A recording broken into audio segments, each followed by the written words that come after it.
जय हिंद बच्चों, कैसे हैं आप सब। मैं अखिलेश यादव आप सभी के अपने चैनल यूपी वाला एग्जाम में हार्दिक स्वागत करता हूं। जैसा कि आप सब जानते हैं कि हम लोगों की जो प्रश्नावली है 1 का डी वो पहुंच चुका है 7 क्वेश्चन तक। जो 8वां क्वेश्चन है वो हमारा बाकी है। तो चलिए देखते हैं, क्वेश्चन करते हैं। इसमें देखो, जो आपका 8वां नंबर क्वेश्चन है इसमें सत्य या असत्य है, लेकिन इसमें एक कंडीशन ये भी दिया है कि कारण देकर बताइए कि ये क्वेश्चन आपका सत्य है अथवा असत्य है। इसमें पहला देखो है आपका, प्रत्येक अपरिमेय संख्या एक वास्तविक संख्या होती है। तो देखो, प्रत्येक अपरिमेय संख्या एक वास्तविक संख्या होती है। तो इसमें क्या है, आप लिखोगे सत्य है, सत्य है। लेकिन कारण क्या है, क्योंकि आपको पता है, आपको शुरू में ही याद इंट्रोडक्शन क्लास में बताया जा चुका है कि जो वास्तविक संख्या होती है, समझ में आया, आपको इस तरीके से बताया गया कि जो वास्तविक संख्या आपका होता है वो 2 पार्ट में बटा होता है। किसमें?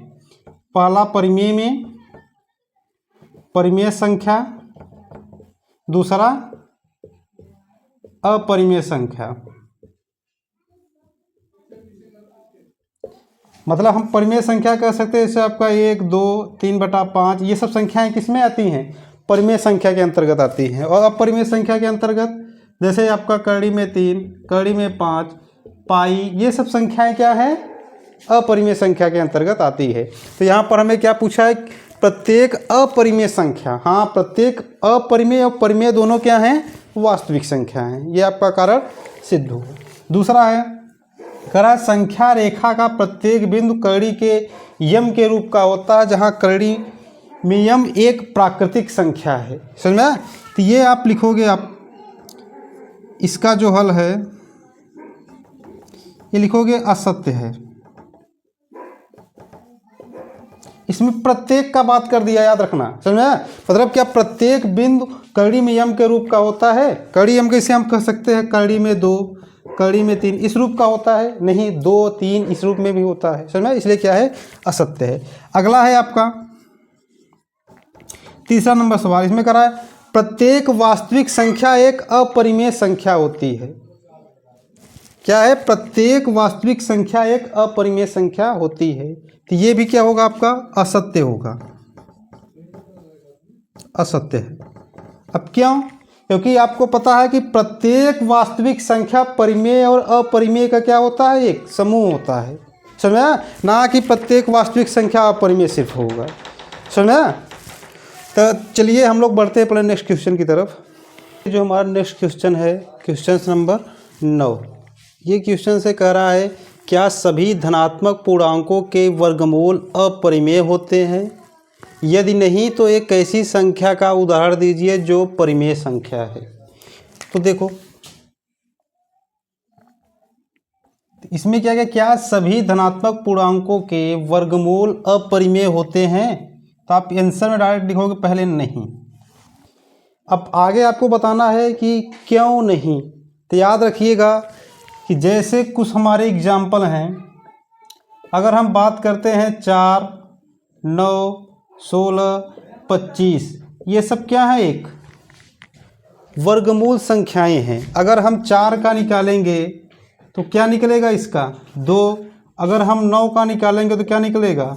3। और 16 का निकालेंगे वर्गमूल क्या निकलेगा?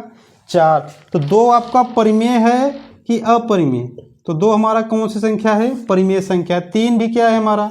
परिमेय। 4 हमारा क्या है? परिमेय संख्या।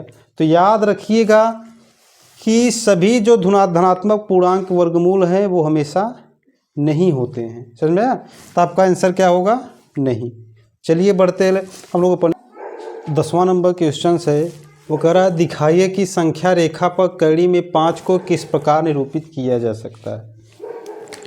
तो आइए देखते हैं, इसे हल करते हैं। कैसे हल होगा? सबसे पहले आप लोग कड़ी में 5 को कैसे लिखेंगे? कड़ी में 5 को हम लोग लिख सकते हैं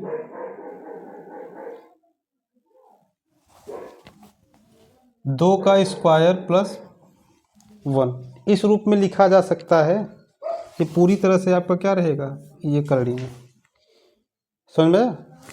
तो आइए देखते हैं।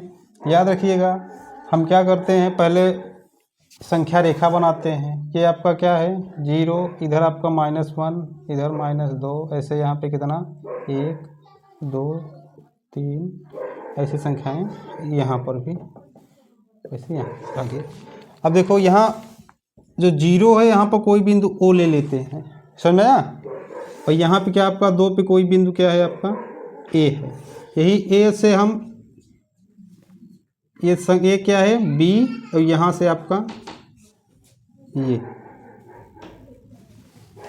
ये रहा। अब सर्वप्रथम याद रखिएगा यहाँ से हम क्या करेंगे OA, और प्रथम कर सकते हैं कि त्रिभुज OAB में OAB से हमें पता है कि पाइथागोरस जो थ्योरम है, पाइथागोरस प्रमेय से इसमें क्या होता है कि OB स्क्वायर बराबर OA का स्क्वायर प्लस AB का स्क्वायर, ये आपका होता है।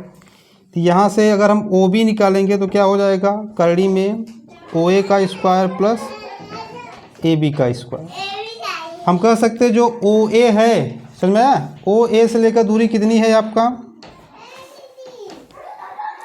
OA बराबर कितना है, यहाँ पर कर लीजिए OA बराबर है 2, और यहाँ से AB बराबर कितना है 1, AB बराबर 1। तो यहाँ से आपका 2 का स्क्वायर प्लस, देखिए आगे यहाँ से हम लोग OB से क्या करते हैं, एक चाप खींचते हैं। यहाँ से जब आप एक चाप खींचोगे तो ये C पर, मतलब हम कह सकते हैं OB से चाप खींचने पर